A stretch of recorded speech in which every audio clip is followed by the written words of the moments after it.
Ассаламу алейкум, урматтуу достор.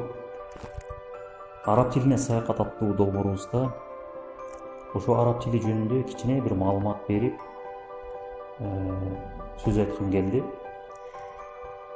Пайгамбар саллаллаху алейхи вассалам өзүнүн хадисинде айтат: "Иннамал а'малу бинният". Албетте ар бир амал ниетке жараша деп. Бирөө жарым тилди үйрөнөт экен. Тилди соода кылыш үчүн үйрөнөт экен. Же болбосо бир чет өлкөнү зыярат кылыш үчүн үйрөнөт экен. Же болбосо бирөөнүн маданиятын үйрөнөйүн деп үйрөнөт экен. Же болбосо өзүнүн ички дүйнөлүк илимин жогорулатайын деп үйрөнөт экен.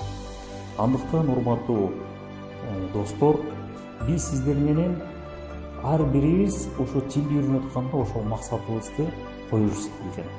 Ошол максатты кандай койгон болсок, максатыбызга жараша биз да тилди ошончолук деңгээлде үйрөнөт экенбиз. Андыктан сиздерге ошол биздин долбоордо үйрөнүп аткан араб тилинде өзүңүздүн максатыңарды аныктап, анан кийин ошол максаттын негизинде иш жүргүзсөк, чоң деген ийгиликтерге жетишмекчибиз.